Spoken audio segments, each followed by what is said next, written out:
নমস্কার বন্ধুরা, welcome to SB spot zone.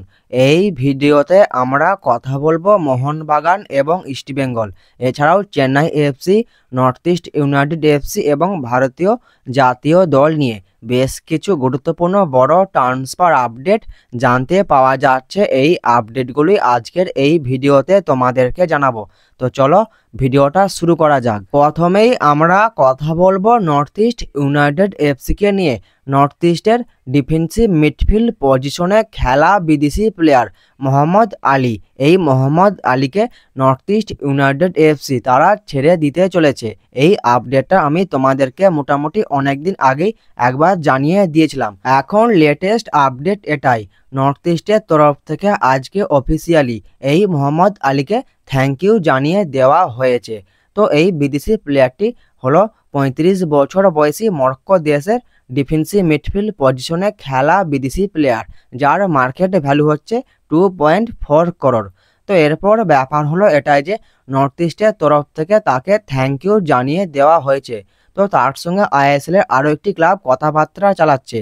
তো যে ক্লাবটি কথাবার্তা চালাচ্ছে সেটা হলো চেন্নাই এফসি। তো চেন্নাই এফসি এই মোহাম্মদ আলীকে তাদের দলে নেবার জন্য তার সঙ্গে কথাবার্তা শুরু করেছে।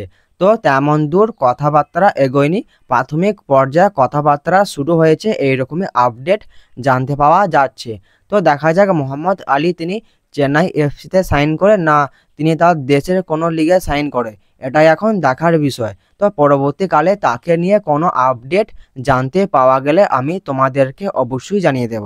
পরবর্তী যে বড় আপডেটটা তোমাদেরকে জানাবো সেটা হলো যে আই লিগ জয়ী পাঞ্জাব এফসির প্রাক্তন হেড কোচ টাইকস ভার্গেটিস, এই টাইকস ভার্গেটিস তিনি জাতীয় দলের কোচ হবার জন্য তিনি অ্যাপ্লাই করেছে। তো তোমরা ঠিকই শুনছো, পাঞ্জাব এফসির এই প্রাক্তন হেড কোচ তিনিও ভারতীয় জাতীয় দলের কোচ হবার জন্য তিনি আবেদন করেছেন। এই টাইকস ভার্গেটিস হলো তিনি গ্রিস দেশের কোচ। তো তিনি একটা সময় আই লিগে পাঞ্জাব এফসিকে কোচিং করিয়েছিল, আশা করি তোমাদের সকলেরই মনে আছে। তো পাঞ্জাব এফসির এই প্রাক্তন কোচকে নিয়ে তোমাদেরকে এই আপডেটটাই জানানো ছিল, এই আপডেটটা তোমাদেরকে জানিয়ে দিলাম। এরপর আমরা কথা বলবো মোহনবাগানের সিনিয়র দলের প্লেয়ার দিব্যেন্দু বিশ্বাসকে নিয়ে। মোহনবাগান ম্যানেজমেন্ট তারা দিব্যেন্দু বিশ্বাসকে সিএফএল খেলানোর জন্য তাকে সিএফএল লিগে রেজিস্টার করিয়ে দিয়েছে। এটাও জানতে পাওয়া যাচ্ছে যে দিব্যেন্দু বিশ্বাস মোহনবাগানের সিএফএল দলের সাথে তিনি অনুশীলনে যোগ দিয়েছেন। দিব্যেন্দু বিশ্বাসকে নিয়ে এই আপডেটটা জানতে পাওয়া যাচ্ছে, এই আপডেটটা তোমাদেরকে জানিয়ে দিলাম। এরপর ব্যাপার হলো এটাই যে মোহনবাগান এবং ইস্টবেঙ্গল এফসি এই দুই ক্লাবে তাদের সিনিয়র দলের বেশ কিছু প্লেয়ারকে সিএফএল এর জন্য রেজিস্টার করিয়েছে।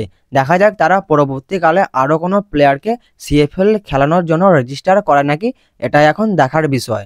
কোনো আপডেট জানতে পাওয়া গেলে আমি তোমাদেরকে অবশ্যই জানিয়ে দেব। তোমাদেরকে একটু আগেই জানিয়ে দিচ্ছি, ভিডিওটা ভালো লাগলে ভিডিওটা সবাই একটা করে লাইক করে দিও। তোমরা একটা করে লাইক করে দিলে পরবর্তী ভিডিও বানানোর ইচ্ছা দ্বিগুণ বেড়ে যায়। তো অবশ্যই একটা লাইক করে দিও। এরপর আমরা কথা বলবো ইস্টবেঙ্গল এফসিকে নিয়ে। ইস্টবেঙ্গল এফসিকে নিয়ে বেশ বড় একটা আপডেট জানতে পাওয়া যাচ্ছে। যে খবরটা পাওয়া যাচ্ছে যে ইস্টবেঙ্গল ক্লাবে সিনিয়র দলে নতুন ফিজিও হিসাবে নিয়োগ করা হয়েছে। দীর্ঘ 7 বছর ধরে জামশেদপুর এফসিতে সাফল্যের সাথে কাজ করা অর্ঘ্য বোসকে। এই অর্ঘ্য বোস তিনি দীর্ঘ 7 বছর ধরে জামশেদপুর এফসিতে ফিজিও হিসাবে তিনি কাজ করে গেছেন এবং তিনি জামশেদপুর এফসিতে বেশ ভালোই ফিজিও দায়িত্বটা তিনি পালন করেছেন। তো বেশ ভালো কোচ। তো এই কোচকে ইস্টবেঙ্গল এফসি তাদের দলে ফিজিও হিসাবে নিয়োগ করেছেন। এরপর আমাদের এটাই দেখা যে এই অর্ঘ্য বোস তিনি ইস্টবেঙ্গলে এসে তার দায়িত্ব তিনি কতটা ভালোভাবে পালন করতে পারে, এটাই এখন দেখার বিষয়। আজকের এই ভিডিওতে তোমাদেরকে এই আপডেটগুলোই জানানো ছিল, এই আপডেটগুলো তোমাদেরকে জানিয়ে দিলাম। ভিডিওটা সবাই মিলে একটা করে লাইক করে দিও। দেখা হচ্ছে নতুন কোনো একটা ভিডিওতে।